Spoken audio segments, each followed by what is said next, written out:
Assalamualaikum. Halo Sobat RH Media Informasi.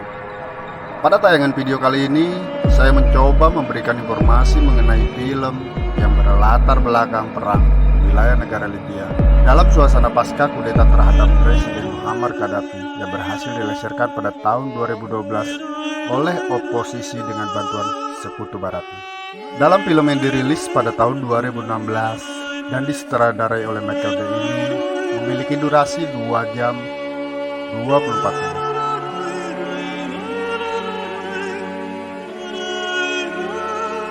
Dalam film ini kita akan disuguhkan adegan dar der dor boom yang begitu menegangkan. Tapi sebelum kita masuk ke dalam suasana perang tersebut, ada baiknya para sahabat menyiapkan sedikit cemilan serta secangkir kopi panas agar suasana menjadi semakin nyaman. Bagaimana? Oh iya, saya juga mengingatkan bagi seluruh sahabat RH Media agar bisa membantu channel ini untuk terus berkreasi dengan terus hadir serta memberikan like and share pada setiap tayangan video kami. Dan bagi yang belum subscribe, gak usah ragu-ragu, silakan klik aja tombol subscribe dan loncengnya agar bisa terus update informasi-informasi terbaru serta hiburan dari channel ini. Gak bakal rugi deh, karena subscribe itu gratis.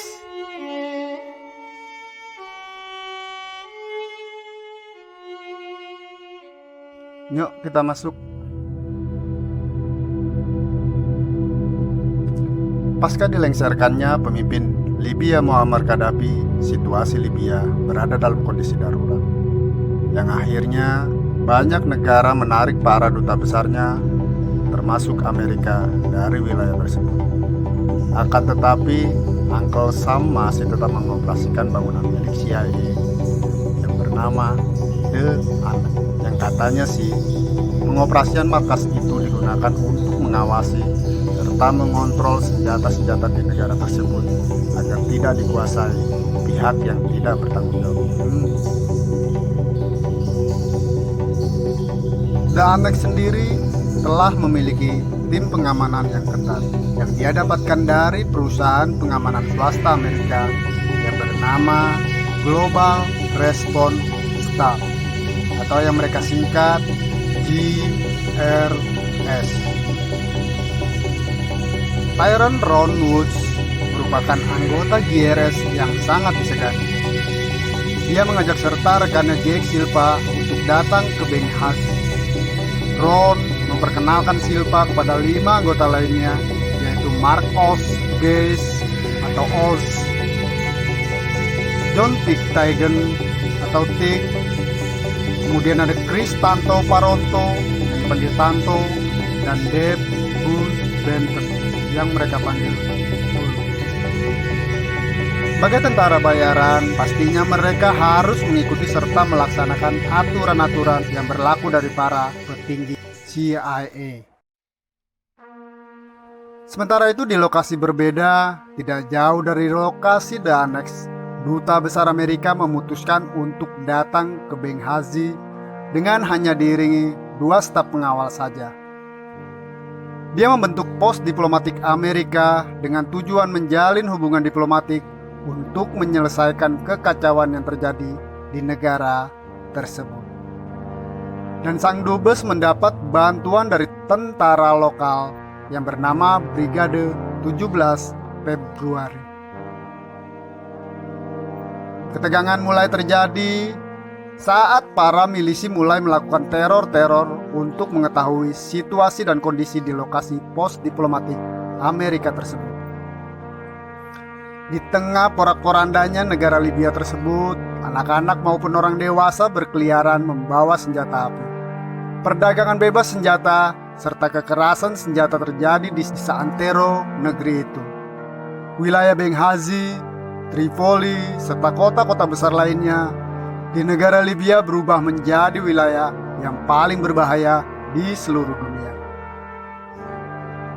Bertepatan pada tanggal peringatan 11 tahun kejadian 11 September, Chris Stevens, Duta Besar Amerika, mencurigai adanya sekelompok orang yang lalu lalang dan memfoto di sekitar lokasi pos diplomatik mereka.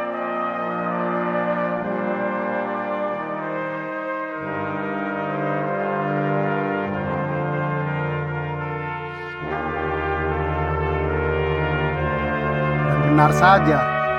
Pada malam harinya, kelompok bernama Ansar Al-Sharia mulai berkerumun di pinggiran kota, dan mereka mulai bergerak mendekati gedung kedutaan Amerika pada malam hari. Melihat banyaknya pasukan milisi tersebut membuat beberapa tentara lokal Brigade 17 Februari ketar-ketir melarikan diri, sehingga pasukan milisi Ansar Al-Sharia berhasil bergerak bebas masuk ke dalam gedung kedutaan.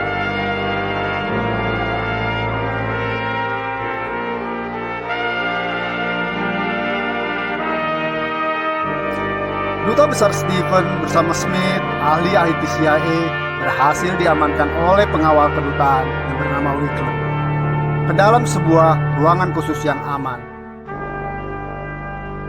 Sementara di luar gedung, para milisi Ansar Al-Sharia begitu leluasa membakar dan menghancurkan satu persatu fasilitas yang ada di dalam kedutaan tersebut. Hingga akhirnya mereka berhasil menemukan lokasi di mana tempat duta besar dan timnya bersembunyi. Dalam beberapa menit kita disuguhkan ketegangan saat pasukan Ansar Al-Sharia mengepung gedung tersebut.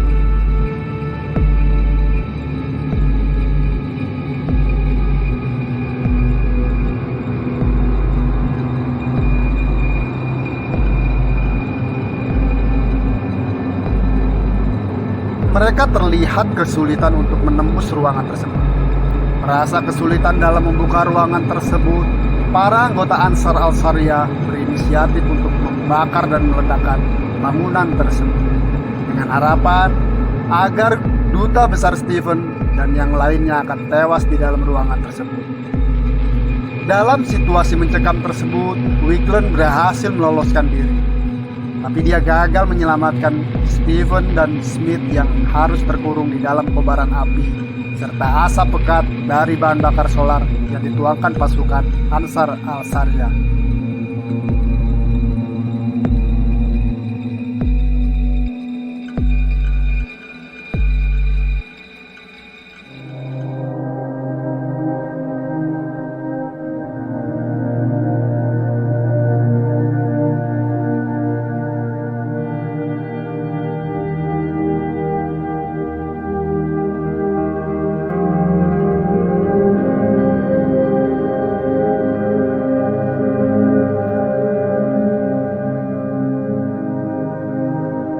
Sementara di lokasi terpisah di markas The Annex, para anggota GRS terjadi perdebatan sengit.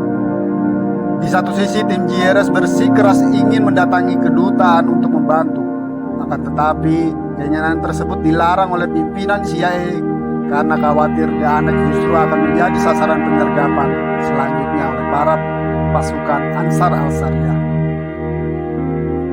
Setelah berdebat sengit dengan para petinggi CIA, tim GRS tetap berangkat menuju kedutaan untuk mencari Stephen dan para stafnya.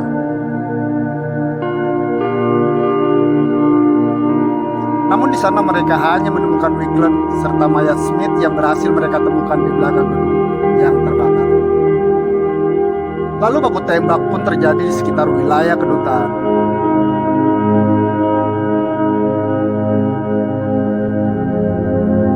Tim GRS pun harus berhadapan dengan ratusan serdadu Ansar Al-Sharia.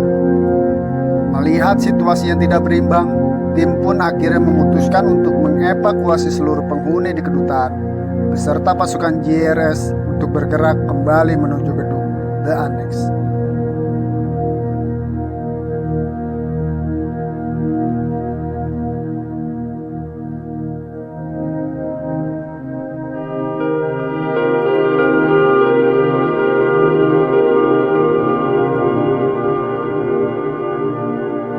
Merasa keadaan semakin genting, staf CIA mencoba untuk mencari bantuan pasukan serta bantuan serangan udara melalui telepon ke Tripoli. Hanya saja, tim GRS yang paling dekat dengan wilayah konflik hanya tersisa Glenn Bob Doherty. Bob pun langsung membentuk tim seadanya, kemudian terbang ke Benghazi.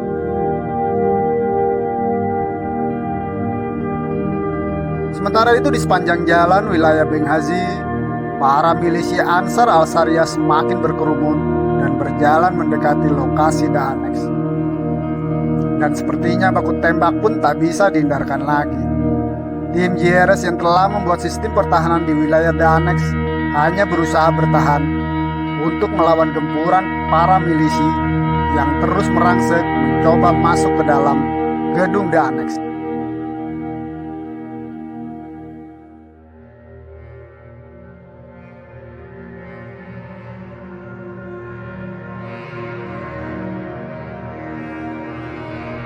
Untungnya dalam sergapan kali ini, pasukan JRS berhasil menggagalkan sebuah bom yang sangat besar yang dibawa melalui bus yang diparkirkan tak jauh dari lokasi The Annex.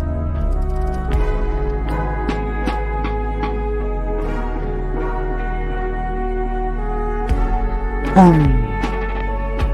Ledakan besar pun terjadi tak jauh dari lokasi parkir bus tersebut. Ada sedikit senyum kemenangan diraut para pasukan JRS. Dalam serangan awal ini, para anggota JRS yang memiliki peralatan militer canggih untuk menghadapi peperangan malam hari berhasil memukul mundur para serdadu Ansar Al-Sharia. Untuk sesaat mereka bisa sedikit lega sambil kembali mengatur pertahanan untuk menghadapi serangan susulan dari para pasukan Ansar Al-Sharia. Tak lama berselang, The Annex mendapat pesan melalui percakapan komunikasi dari Tripoli bahwa pasukan Ansar Al-Sharia akan kembali datang dalam jumlah yang lebih besar lagi dari serangan awal tersebut. Kepanikan pun semakin meninggi di dalam gedung The Annex tersebut. Untungnya sebelum pasukan Ansar Al-Sharia datang, bantuan dari tim JRS Tripoli berhasil tiba di Benghazi. Walaupun jumlahnya tak seberapa, namun mental pasukan JRS sedikit meninggi dengan adanya bantuan tersebut. Tak lama berselang, setelah kumandang azan subuh petaka mulai menghampiri pasukan JRS. Ratusan serdadu Ansar Al-Sharia telah mengepung seluruh wilayah The Annex. Wow. Kali ini mereka membawa senjata yang jauh lebih lengkap dari serangan mereka yang sebelumnya. Diawali dengan letupan mortir yang menderu di atas gedung wilayah The Annex, ratusan serdadu Ansar Al-Sharia mulai melancarkan serangan. Dor, boom. Satu persatu pasukan JRS mulai tumbang ketika letupan mortir jatuh tepat di lokasi gedung The Annex. Serangan menggunakan mortir tersebut telah mengakibatkan kerugian yang sangat besar di kubu JRS. Serangan itu mengakibatkan Deb dan Ols terluka sangat parah. Sementara Ron dan Glenn Doherty tewas dalam pertempuran pagi itu. Di tengah situasi yang sangat mencekam, serta ketakutan dan kepanikan yang amat sangat dengan sisa pasukan yang ada, mereka kembali dikejutkan dengan kehadiran 40 hingga 50 kendaraan dengan persenjataan lengkap. Pasukan tak dikenal tersebut berhenti tepat di depan gerbang The Annex. Tanto yang berada di depan gerbang sudah saling berhadapan mengarahkan senjata ke arah pasukan tersebut. Dan ternyata, oh Tuhan, Tanto berteriak histeris bahagia. Ternyata pasukan tersebut adalah pasukan bantuan dari Brigade 17 Februari. Pasukan tersebut bertugas memberikan pengamanan untuk evakuasi seluruh penghuni The Annex ke bandara. Dan berbekal pengawalan lengkap pasukan 17 Februari, akhirnya seluruh penghuni The Annex berhasil dievakuasi ke bandara dan film ini pun berakhir. Bagaimana sobat? Film tersebut cukup menegangkan bukan buat kalian yang senang dengan film Daredevil? Jangan lupa ya untuk like dan bagikan pengalamanmu di kolom komentar. Terima kasih.